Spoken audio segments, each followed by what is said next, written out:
A man collapsed on board, clutching his chest. Are there any doctors on board? If so, please call out to a nearby flight attendant. I repeat. When I heard that announcement, I couldn't help but feel like I was being called. The previous announcement said that a man collapsed while clutching his chest. In that case, there was no doubt that his heart was under strain. I sensed that the situation was urgent, so I quickly called out to a nearby flight attendant. Yes, I was in a hurry. I have a driver's license. After telling her this, I was taken to the collapsed passenger by the flight attendant. I never imagined that this action would change my life 180 degrees. At that time, I had no idea. My name is Hami Miami, and I'm 39 years old. In about 3 months, I will be welcoming someone else, and I currently live at my parents' house in their 70s. My parents have been running the business since I was a child, and they are still actively working as farmers. However, recently, due to my age, I often feel pain in my legs and hips. I couldn't bear to see my parents like that, so I quit my job and returned home 2 years ago. Now, I help out at the apple farm while taking care of them. Until 2 years ago, I was originally a member of a long-established self-help committee in the neighboring town. The self-help committee was a historic hospital that had been in existence for many years before I was born. I had dreamed of becoming a doctor since I was a child, and after graduating from high school, I went on to medical school at university and finally realized my dream of becoming a doctor at the age of 27. Of course, the reason I quit being a doctor was to help my parents with their brains, but there was another reason as well. Since I had wanted to be a doctor since I was a child, I devoted myself to shochu and elocution. I was so dedicated to my studies that it wasn't uncommon for me to get first place in the class in the final exams. However, when I was in junior high school, there was a group of delinquents in my class who didn't like me for what I was doing. At first, they would just tease me from behind because I studied all day. Even while I was studying, I didn't know how to deal with the gossip I heard behind my back, so I just ignored it and let it go. But the delinquent group must have been annoyed that I ignored them. From that day on, they started harassing me. It was a daily occurrence for me to be badmouthed loud enough for me to hear. There were many times when my textbooks were hidden and my indoor shoes were thrown into the trash. Sometimes I was even beaten up by the male delinquents. Those days grew so frustrating that one day I directly told the delinquents to stop. Please stop harassing me like this. If I have done something to you, I apologize. So please stop. I mustered up the courage to tell the delinquents this. However, they just looked at me with a smirk on their faces as if they didn't care. Then Ryuji Sakai, the leader of the delinquent group, said this to me. Ha! We're taking care of you every day because you don't have any friends. Thank you for that. As he said this, Sakai grabbed my hair. I grimaced in pain as my hair was pulled. You should be grateful that you're being taken care of by a cheerful guy like us. With that, Sake grabbed my hair and shook it roughly. I unconsciously resisted out of fear and pain, but it was no match for the power of alcohol. Seeing me like this, the other Torimikis around me laughed and deceived me. It hurts. Stop. No matter how much I pleaded, the delinquent group wouldn't listen. Instead, they laughed at my defiance, calling it ugly, and the harassment escalated. But I endured this harassment for 3 years. It was because I had the determination not to let my dreams for the future be crushed like this. And after graduating from junior high school, I was able to go on to a famous high school in the prefecture. This was how I ended my ties with the delinquent group, but I couldn't fit in with my class for 3 years in high school. The harassment I experienced in junior high school left a traumatic impression on me, and I became reluctant to interact with people. Although I wasn't harassed in high school, I graduated without having a single friend I could call my own. Despite going through such a bitter middle in high school life, I was able to successfully enter a top university thanks to my earnest devotion to elocution. The university was famous for its medical school, and every year many graduates found employment at university hospitals and general hospitals. I hadn't been able to make friends in middle school, but I did have a few friends I could talk to in college. Having had a fairly fulfilling college experience, I got a job at the local Jibukai committee after obtaining my medical license.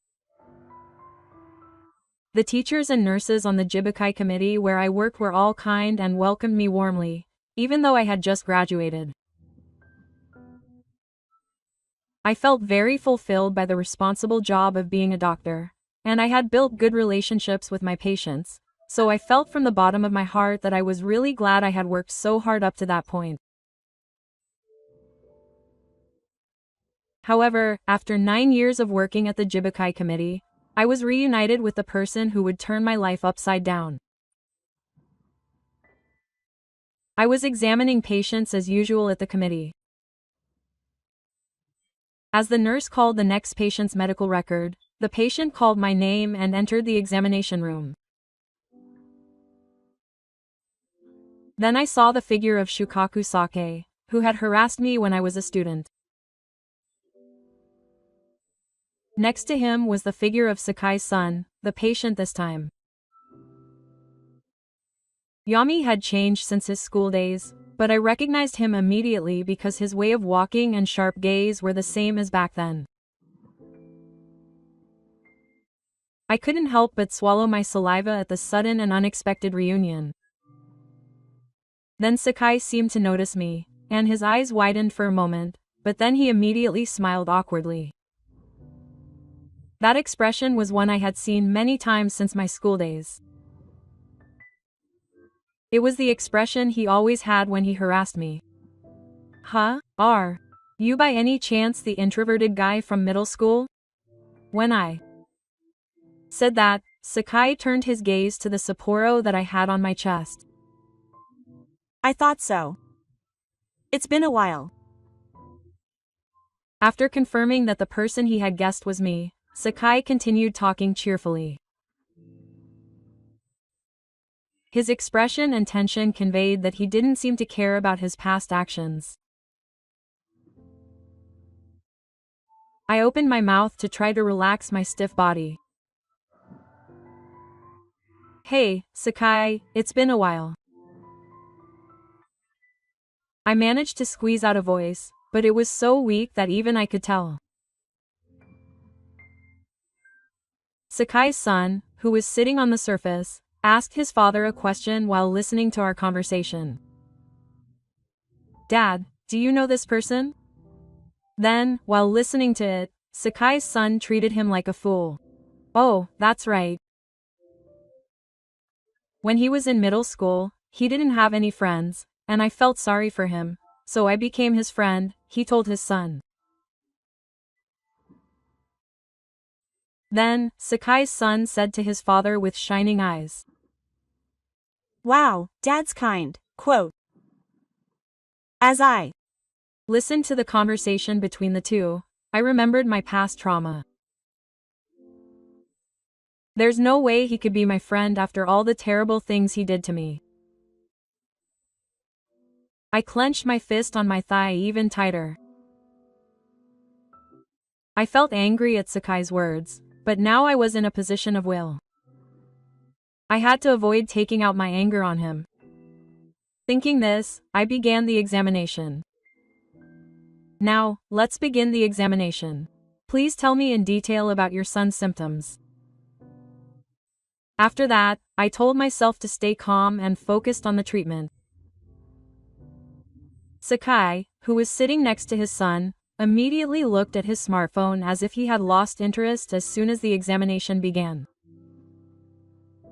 From the looks of it, it seems like your son has allergic rhinitis. That's probably why his runny nose won't stop. I examine him and tell the results to Sakai and his son. How long will it take for allergic rhinitis to heal? Sakai frowns when he hears the diagnosis and answers in a reluctant tone. It depends on the person, but in your son's case, there is inflammation of the nasal membrane. Therefore, please take the prescribed medicine and observe the situation for 12 weeks. When I tell him how long it will take to heal, Ryuji makes an outrageous suggestion in an even stronger tone than before. Does Taiji have to suffer for the entire 2 weeks? That would be sad. Prescribe a medicine that will cure him sooner. Unfortunately, it currently takes 12 weeks for allergic rhinitis to heal. But don't worry, it will improve if you take the medicine properly. When I tell him this, Sakai sighs loudly, says something like, "It doesn't work," and leaves the examination room.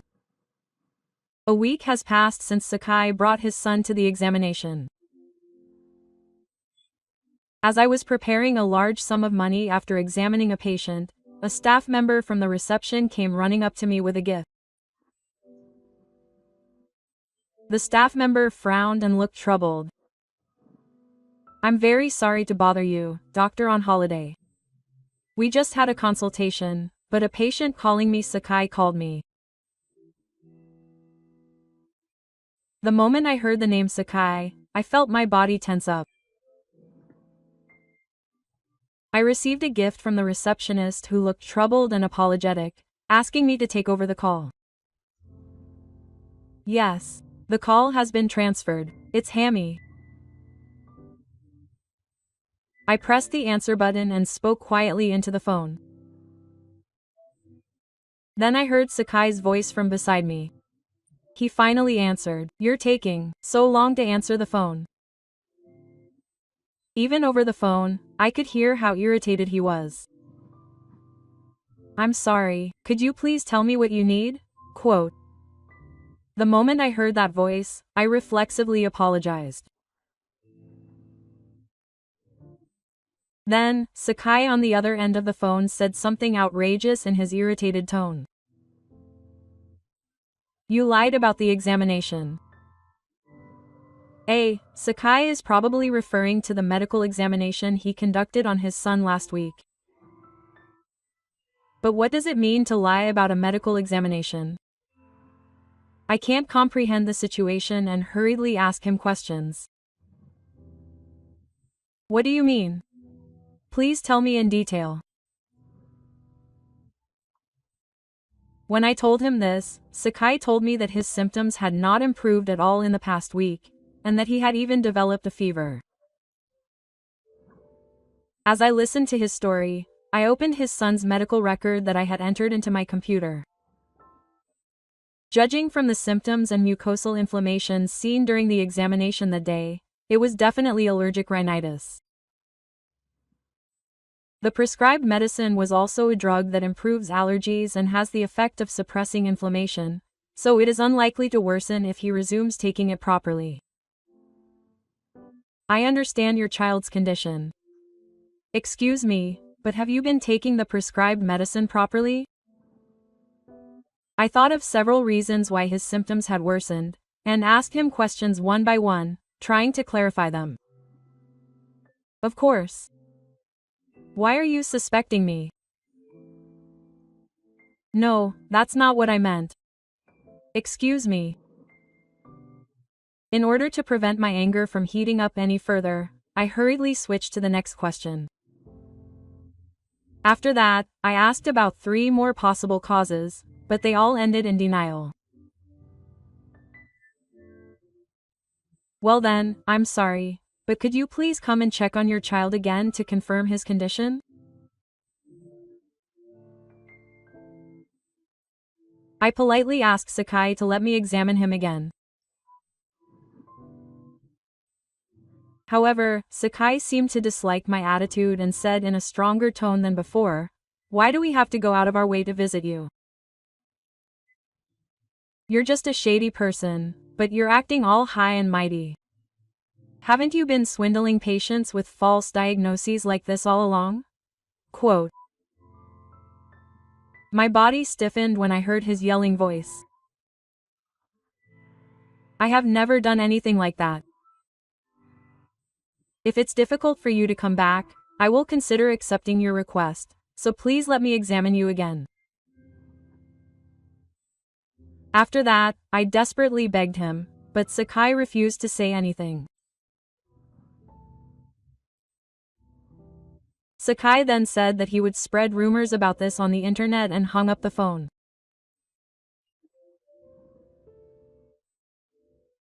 After that, he posted a number of negative comments about the hospital where the doctor was nefarious and the false diagnosis given by party members. Furthermore, I ended up spreading the word about this incident to the entire neighborhood, and patients who had contacted me via line would often ask me about it.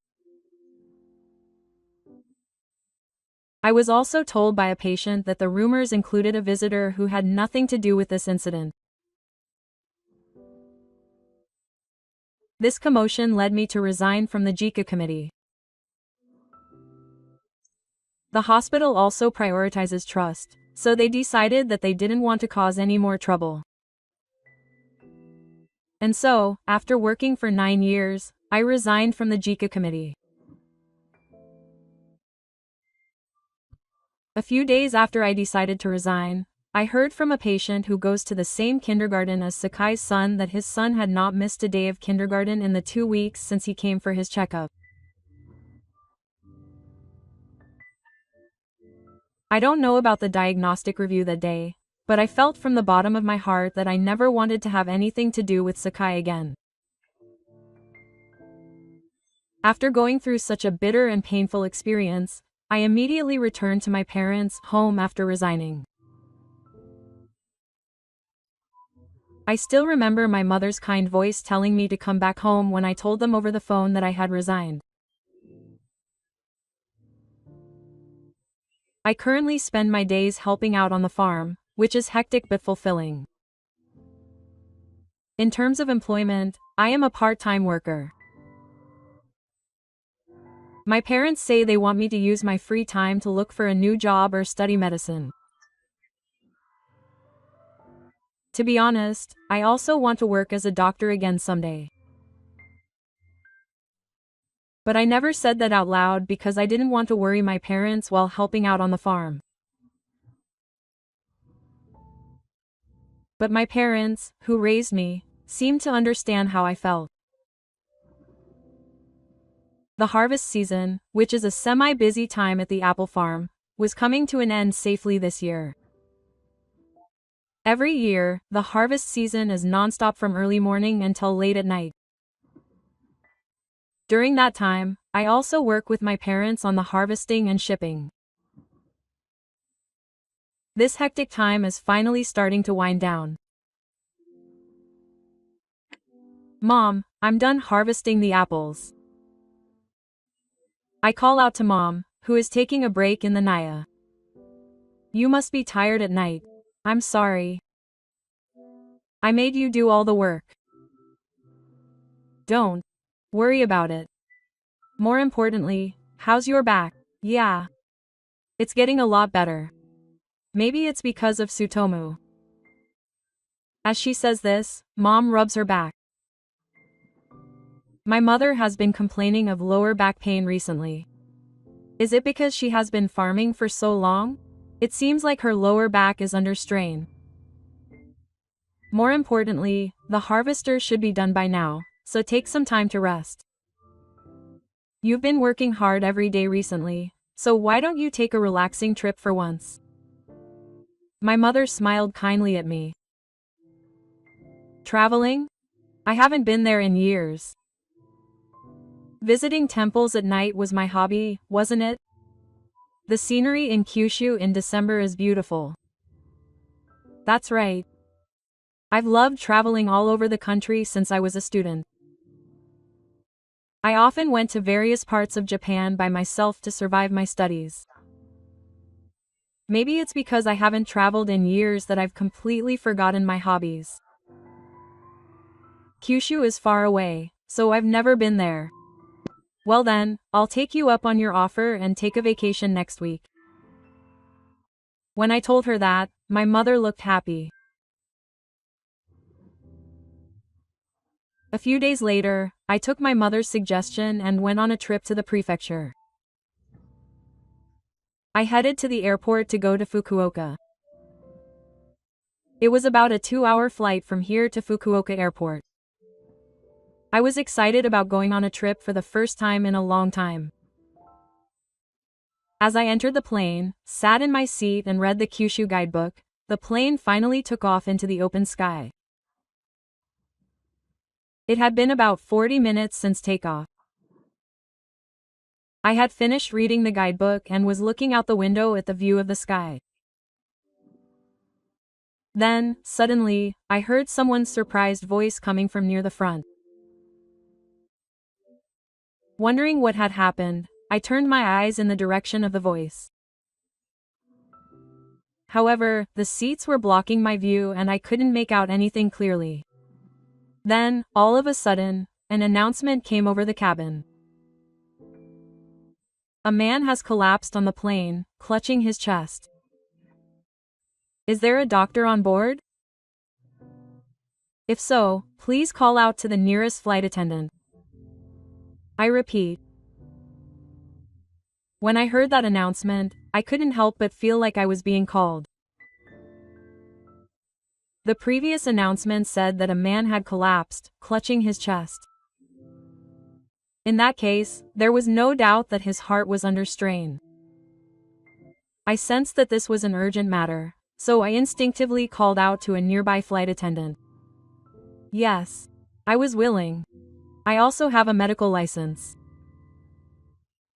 When I told her that, the flight attendant looked a little relieved and immediately led me to the man who had collapsed. The man lying there was a monk in his 70s. The monk was lying on the floor, clutching his chest with a very painful expression on his face and sweat covering his forehead. He seemed to be conscious. After confirming that, I called out to the monk. Can you hear me? I'm going to give him emergency treatment now. It's okay. Don't worry about it. I checked his pulse as I said that. If these symptoms were definitely caused by cerebral palsy, we had to give him emergency treatment right away. I said excuse me to the monk and loosened his clothes so that he could sit comfortably. Please have an AED ready just in case. Then, please check immediately if we can make an emergency landing at the nearest airport. I called out to a flight attendant who was nearby. During that time, the monk continued to look pained. After that, we were able to get permission to make an emergency landing at a nearby airport and arrange for an ambulance. After landing, the monk was immediately taken to the ambulance, apparently without anyone to accompany him. I was worried about the old master, so I told him I was with the ambulance crew and went with him to the ambulance. 2 hours after the old master was taken to the hospital, the emergency treatment was over. He was brought in on a gudgeon bed. The anesthesia had taken effect and he was now asleep. I continued to wait for the old master to wake up, but because I arrived late, visiting hours ended soon after. That day, I gave a note with my contact information to the nurse and left the hospital. Then the next day, I received a call from an unregistered number on my smartphone. When I answered, it was the old master from yesterday. Yes, it's Ha. Oh, that's good. You're connected. I'm sorry for calling you out of the blue. You helped me on the plane yesterday. The Old master's voice over the phone was very calm and refined. That's good. I'm so glad you're okay. Thank you. He regained consciousness today. The doctor at the hospital told me that he was saved thanks to the emergency treatment. I'm alive thanks to you. I really don't know how to express my gratitude. I relaxed my shoulders in relief when I learned that the old master had regained consciousness. Don't worry about it. I was just doing what was expected of someone with a license to work. I hope you're doing well. When I told him that, the old master thanked me over and over again. And then he continued, "It was Mr. Ha, wasn't it?" Quote. I asked the nurse for his name while I was buying it. Could it be possible for me to meet you in person and thank you sometime? As I listened to those words, I remembered that I had written my last name on the note with my contact information yesterday. And when I heard the old master say that he wanted to meet me in person to thank me, I immediately replied, I don't need you to go to all that trouble to thank me. I'm just happy that you told me in person that you've recovered. Quote. Yes, I'm already happy enough just to have received a report from the old master that he's recovered. I told him exactly what I was thinking, but the labor lawyer on the other end of the phone didn't seem convinced. The thing about it is, you want to thank someone like Mr. Ha, who is so full of people. Of course, I won't make Mr. Ha go through all that trouble. I will go there. The old master spoke so gently that I could tell even over the phone. No, that's not good. Your body is not fully recovered yet. I will go there. I ended up saying, I will go, out of the blue. I wasn't expecting anything in return for helping him, but I ended up doing it out of a desire to take care of the old master. After that, I told the old master where I currently live. To my surprise, I learned that the old master and I live in the same city. The old master was surprised by this and said that it must be some kind of fate. I had heard about this commonality and intuitively felt the same way, that it must be some kind of fate. About a week had passed since that phone call, and the day arrived when I had been scheduled to meet the labor and parental control specialist. The designated meeting place was a special nursing home in the neighboring town. Could he be a resident of this facility? Thinking about this, I stepped into the facility. I called out to a nearby care staff member, told him the old master's name, and was immediately shown to the staff room in the facility. I opened my eyes wide in surprise, thinking he was just a resident. Then the staff stopped in front of a room with a fancy-looking door. Knock, knock, here comes Facility Hammy. The staff knocked on the door and called out to the person inside. My eyes widened at the mention of the facility director, when I heard the voice of the old master saying, "Come in." Guided by the staff, I went through the open door, and there was the Roninshi I had helped the other day. Hello, thank you for taking the trouble to come today.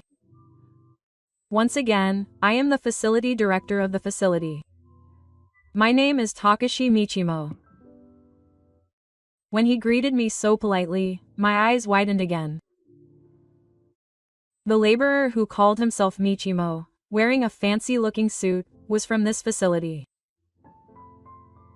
It's late at night. Thank you for inviting me this time. Are you okay now? Yes, thanks to Hammy, I've recovered completely. Thank you so much for giving me emergency treatment back then. I'm so grateful. Kazushige's complexion is incomparable to when I saw him at the hospital, and he seems to be recovering well. After I finished talking, Michishige led me to the sofa in the back. He thanked me many times for what I had done that day. Man, you really are a man of life. By the way, are you a doctor now? After thanking me repeatedly, Michishige asked me this question. No, for some reason I am currently working in a different field than a doctor. However, until about 2 years ago, I was a member of the Jiban Association in the neighboring town. Is that so? But why did you quit being a doctor? Someone with a sense of responsibility like you could have served as a great medical professional. I couldn't help but shake my head at Michishige's words. I heard from a nurse at the hospital where I was hospitalized until the other day. Apparently, on the day I was taken away by ambulance, Hammy waited for me until I woke up. When I heard those words, I understood the meaning of the word responsible person that I had mentioned earlier. Yes. It seemed that Michishige had appeared alone that time, so I waited in the waiting room in case something happened. I was surprised that he had heard such a thing. When I said that, Michishige laughed loudly, raising his voice. I thought, so. But I also remembered the time when he helped me. So I asked the nurse about him. I definitely wanted to thank him. As I was talking to Michishige, the conversation gradually turned to the reason why I quit being a doctor. At first, I hesitated to talk about it, but when I saw Michishige's kind eyes, my mouth moved naturally. When I told Michishige why I quit being a doctor and that I was helping out at my family's apple farm, Michishige thought about it for a while and then made a proposal. Mr. Ha, you've had quite a tough past. Do you still want to start over as a doctor? If it's okay with you, I'd like you to work as a doctor at this nursing home. What do you think? I leaned forward in surprise at the unexpected words. Huh, does this facility also have a will? Oh, this facility is called a nursing home, and in addition to the care staff, we also have doctors stationed there to manage the health of the residents. After explaining this, Michishige paused for a moment and then continued, I'm also looking for a successor to my family. As you can see, I'm not young anymore. There's a risk of me getting sick like I did the other day. That's why I've been telling my employees for about a year now that I want to find a successor, but all of them are elderly.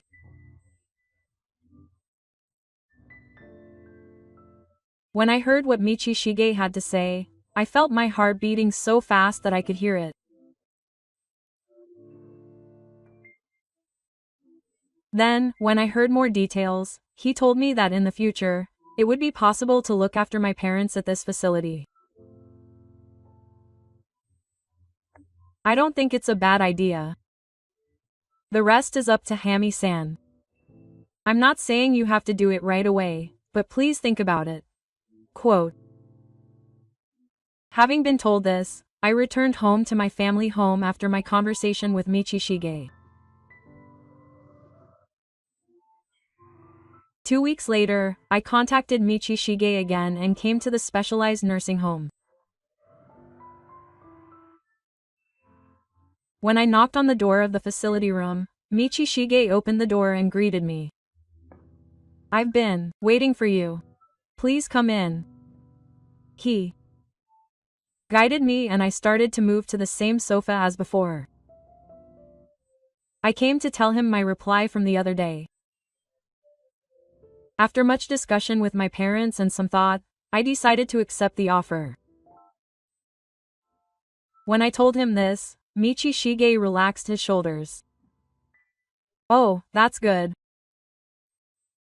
I'm really happy that Hammy made that decision. Just as Michi Shige said, I could see a smile on his face. After several discussions with Michi Shige, I finally got to work at this nursing home as a doctor. When I told my parents about this, they were as happy as if it were their own. However, there was one thing that worried me: the future of Harigo Farm. My parents aren't getting any younger, and it's not realistic for the two of them to continue running it together. When I told them the truth about this, they all said that I should do what I wanted to do. And my father told me that they had originally planned to close down the farm at our place. He told me that I had nothing to worry about. He also told me that there would be no problem with our lives as they had savings. And so I was able to start over as a doctor at this nursing home. The residents and staff at the facility are all calm and kind people, and every day is very fulfilling. When I retired from my previous position as a member of the Self-Reliance Association, I thought it would be difficult for me to continue working as a doctor. There were times when I couldn't sleep for many nights thinking about what would happen in the future. However, when I met Michi Shige that day, my life changed 180 degrees. 3 years have passed since then. I am now 42 years old, and I still work at a special nursing home. I have become completely accustomed to the work and the relationships, and I spend my days supporting the health of the residents. And today, Michi Shige asked me to come to the facility. I knocked on the door, and when I went inside, Michi Shige handed me a sheet of information. When I looked at the information, it said that the candidate for successor to the Ministry of Facilities was Ha Shinya. What's this? I turned my eyes to Michi Shige, who was sitting in front of me. Then, Michi Shige smiled at my expression. Next year, I plan to retire as the facility director. So, as the new facility director, I want Ha-kun to be my successor. Tears welled up in my eyes when I heard those words. Yes, I would be happy to accept. And so I became Mr. Mishiga's successor. It has been 2 years since I took over at the facility. Every year, many people visit the facility hoping to move in. And in the past 2 years, we have added 10 new staff members. We are also planning to open a second facility in the neighboring city.